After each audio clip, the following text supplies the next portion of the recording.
So hello everyone, once again welcome to my channel. So today we are going to open a diary of wisdom. So let's see what is all inside in this diary. Oh wow, so we have lots of vitamins which are enlisted on this board. So we will be discussing about the vitamins and what are their deficiencies and what are the sources of those vitamins. So we talk about vitamin A, which is also known as retinol, and the deficiency of vitamin A leads to dry and scaly skin, night blindness and xerophthalmia. So these three are the disease condition which can cause by deficiency of vitamin A. So as we can see in this diagram, these are the sources of vitamin A, sorry. So you can have vitamin A from all the yellow vegetables or yellow fruits. Like papaya is a very good source of vitamin A, banana, and you can have vitamin A from sweet potato, from fish, from egg, from milk, from dairy products, broccoli. These all are the very rich sources of vitamin A. So now we talk about vitamin D. So this is vitamin D, which is also known as cholecalciferol. So vitamin D, it is integral part of, it is a very important and an integral part of human health. Vitamin D can be easily extracted from a natural sunlight. So it is the cheapest vitamin which we can say, like we cannot even have to spend a single penny on this. You can easily take vitamin D from a sunlight, and many studies have shown that sunlight which has like till 11 a.m. you can take vitamin D from the sunlight, because the sun rays contains more amount of ultraviolet and infrared rays. So you can just take vitamin D from those rays till 11 a.m. If there is a deficiency of vitamin D, it can lead to rickets in children and osteomalacia in adults. Rickets is commonly known as bow leg disease. So where you can see the structure of the child is not normal. The legs are like in a bow shape. Whereas if you talk about the osteomalacia is the bones get very fragile, the softness of the bones become very porous, and there is a high risk of getting fractures. So these are the disease condition in the adult. So vitamin D, as I already told you, the easiest source to get vitamin D is the sunlight. Apart from that, we have certain other sources from which you can have vitamin D. Vitamin D can be best taken from mushroom, from tuna fish, from egg yolk, fatty fish. If you are a vegetarian, you can just get vitamin D from spinach, and we have vitamin D supplements also. So you can even go with the supplements. Then we talk about vitamin E. So vitamin E is also known as tocopherol, and vitamin E is very important for your reproductive health.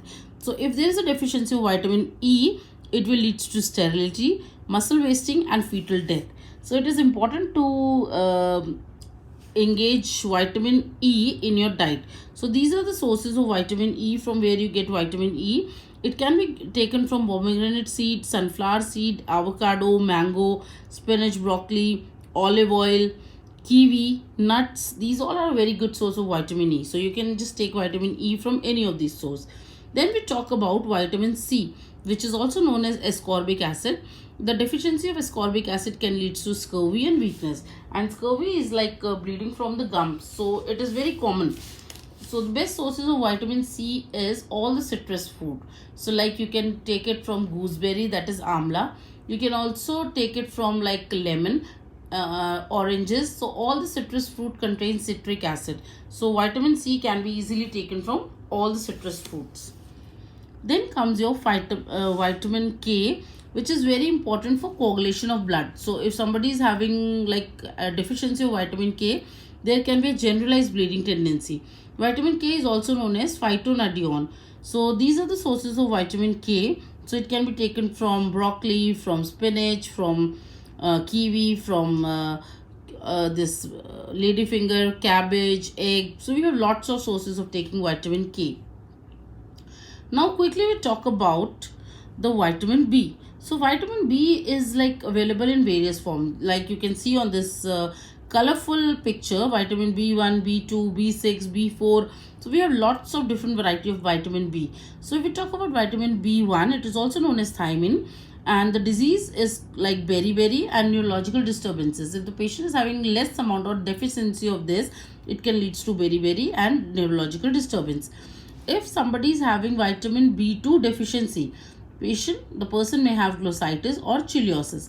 Glossitis means there is an inflammation in the tongue. And chiliosis means there is a cut and cracks in the angle of the mouth. So sometimes we may experience this chiliosis. This is very common. Like many a times we have experienced about this chiliosis. So this is because of the deficiency of vitamin B2, that is riboflavin. Then we have vitamin B6, which is known as pyridoxine. So the deficiency of this cause convulsion and dizziness.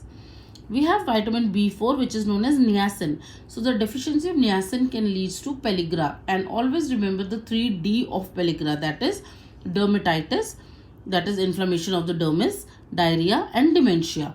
So always remember the 3D of pellagra, that is because of the deficiency of niacin. Then we have pantothenic acid that leads to dermatitis, that is inflammation of the dermis layer of the skin.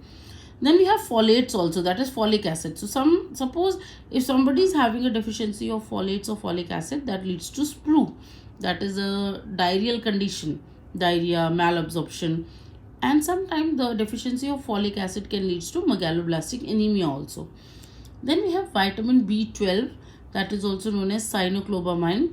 So the deficiency of B12 leads to scurvy and swelling of gums and anemia also. So we have different varieties of anemia, like we can have iron deficiency anemia, we have aplastic anemia, we have megaloblastic anemia. So because of vitamin B12 deficiency, patient may have megaloblastic anemia.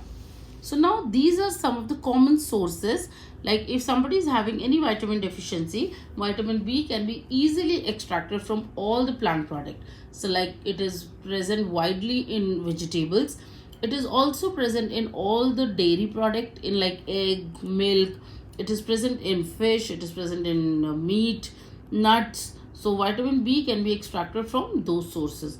Apart from that, we have supplements of vitamin B12. We have certain very good agents which provide vitamins. So vitamin B can be taken from those sources also. So this is all about for this diary of wisdom. So now it's time to close the diary of wisdom. Now if any one of you have any doubt, you can just put in comment box so that I can just clarify your doubts. Thank you so much.